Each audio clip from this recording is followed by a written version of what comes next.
मैं जो बात कर रहा ना नेता है और ना इनके पास नीतियां हैं। मैं आपको 4 चीजें गिनाता हूं, उसका ऑप्शन पूछ लीजिए इनके पास अल्टरनेटिव क्या है। 55,000 करोड़ लोगों को देश के अंदर आज आयुष्मान भारत के अंतर्गत लाभ मिल रहा है, उसका ऑप्शन क्या है।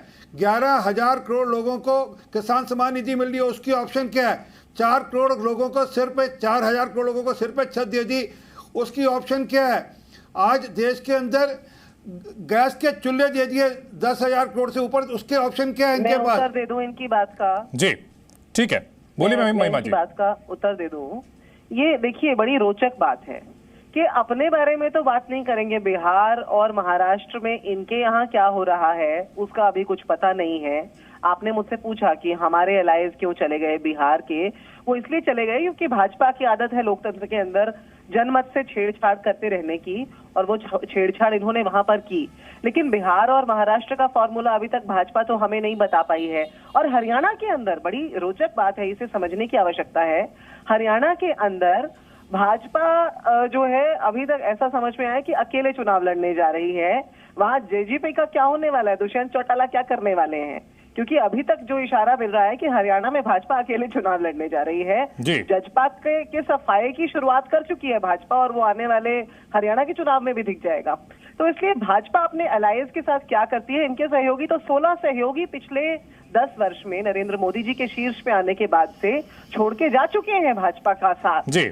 और आप देखेंगे अभी बिहार और महाराष्ट्र की जो लड़ाई हम आगे देखने वाले हैं वो बड़ी रोचक होने वाली है। ठीक है, हमारा तो बिल्कुल स्पष्ट है। ठीक है महिमा जी, बिल्कुल स्पष्ट किया। ठीक है आरपी सिंह जी जवाब दीजिए।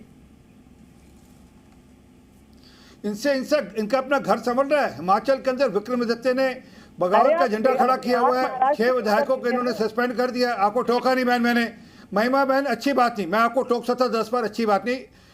ये चंदन की डिबेट है, इसमें टोका टाकी नहीं, आप अपनी बारी में जरूर बोलिएगा। तो वह विक्रमादित्य जी ने झंडा खड़ा कर दिया, मतलब वो कह रहे हैं कि हमने कुल मिलाकर 2.5 गज जमीन मांगी मुख्यमंत्री से अपने पिता की मूर्ति के लिए, वो उन्होंने नकार दी। तो किस प्रकार की पार्टी, किस प्रकार की सरकार चल रही दिख रहा है, किस प्रकार के हालत है इनके। नहीं, लेकिन कांग्रेस तो कह रही है सिंह साहब, कांग्रेस तो ये कह रही है कि भाई आप लोगों के यहाँ भी जो है अभी तक पूरी तरह से महाराष्ट्र और बिहार का उदाहरण उन्होंने दिया कि अभी वहां की तस्वीर भी साफ नहीं है, वहां भी आपसी जो है अभी मतभेद चल रहे हैं आप लोगों के। आप कहीं किसी से कोई बात सुनी है आपने? क्या मतभेद इनके मन में है ना, इनके यहाँ तो ओपनली मतभेद है। इनके यहाँ तो ये कह रहे हैं कि हम केरल में विपक्ष में लड़ेंगे और बंगाल में हाथ मिलाएंगे। हमारे यहाँ तो इस प्रकार का कोई मामला नहीं है कि एक राज्य में पक्ष में लड़ रहे हैं, एक राज्य में विपक्ष में लड़ रहे हैं। तो जो मैं बात कर रहा था कि अभी हमारे जब पूरी चिट्ठियाँ आ जाएंगी, सब सीटें अनाउंस हो जाएंगी, तो पता लग जाएगा कि हमारे समझौते सब जगह ठीक है। परंतु जो मैं बात कर रहा था कि जो इनके पास ना नीतियाँ हैं, जो प्रधानमंत्री मोदी जी की जन कल्याणकारी नीतियाँ हैं, जहाँ धारा 370 को लेकर इनकी पार्टी का स्टैंड आज भी धारा 370 वापस लाने का है। देश कहता है कि धारा 370 हटानी चाहिए थी, हटा दी गई, ये आज भी धारा 370 के पक्ष में खड़े हैं। ठीक है, तो न नीतियां हैं न नियत है। ठीक है महिमा सिंह जी, लेकिन एक चीज है, नियत पर भी शक करते हैं क्योंकि जो वादे करते हैं वादे पूरे नहीं करते। महिमा सिंह जी, एक सवाल तो ये बनता है कि अगर जो है लेफ्ट पार्टी आपके दिल्ली में सबसे जो है मजबूत सहयोगी हैं, केरल में पूरी तरह से आपके खिलाफ हैं, तो ऐसे में कहीं ना कहीं वोटर कंफ्यूज नहीं होगा? आम आदमी पार्टी दिल्ली में आप लोगों के साथ है, पंजाब में आपके खिलाफ है, तृणमूल कांग्रेस के खिलाफ अगर जो अभी तक के हालात दिख रहे हैं, तृणमूल कांग्रेस 2 से ज्यादा सीटें आपके लिए छोड़ने को तैयार नहीं है। बात की जाए एक और मजबूत एलाई की आपके डीएमके की, तो डीएमके ने बाकी पार्टियों के साथ कर लिया है गठबंधन, कांग्रेस के साथ बात नहीं बन पा रही है, कुछ तो कंफ्यूजन है। मैं उत्तर दे देती हूँ चंदन जी, लेकिन आपकी बात पे आने से पहले मैं भाजपा के प्रवक्ता को ये जरूर बोल देना चाहती हूँ जावेद अख्तर साहब के अंदाज में कि बुलंदी पर उन्हें मिट्टी की खुशबू तक नहीं आती। ये वो शाखें हैं जिनको अब शजर अच्छा नहीं लगता।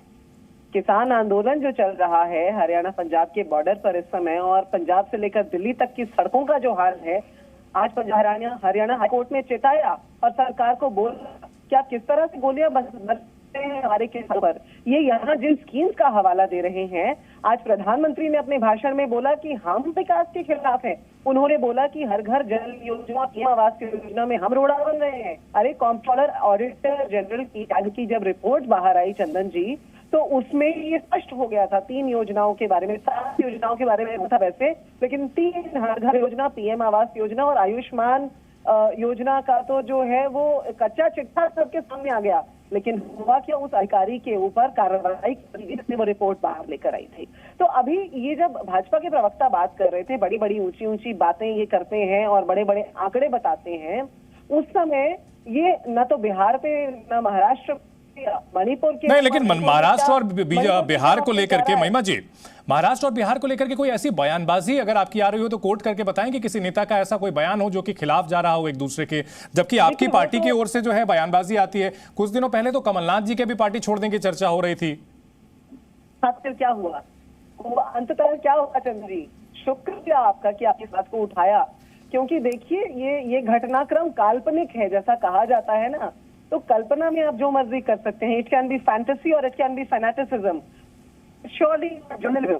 आप अपने कयास लगाते रह सकते हैं, भाजपा अपने कयास लगाती रह सकती है। भाजपा ने तो पिछले 6 महीने से लगातार यही बोला है कि ये गठबंधन कुछ नहीं है, ये तो खत्म हो गया। महिमा जी, लेकिन गठबंधन के जो रचयिता थे जेडीयू मजबूत होते जा रहे हैं। महिमा जी, मजबूत होते जा रहे हैं क्या ये ईमानदार बयान है? बिल्कुल मजबूत होते जेडीयू आपको जो कि इसकी रचयिता थी इस गठबंधन की, वो अलग हो गई। आरएलडी जिससे काफी उम्मीदें थी वो भी अलग हो गई, और जो सहयोगी हैं वो भी विरोधियों की तरह बयान दे रहे हैं। तो कहीं ना कहीं कुछ ना कुछ गड़बड़ तो जरूर है, लेकिन हमारी शुभकामनाएं हैं आपका गठबंधन भी अच्छा करे, और हमारी शुभकामनाएं हैं आरपी सिंह जी के लिए भी कि उनकी पार्टी और गठबंधन भी अच्छा करे। बहुत शुक्रिया आप दोनों का इस बहस में हमारे साथ जुड़ने के लिए।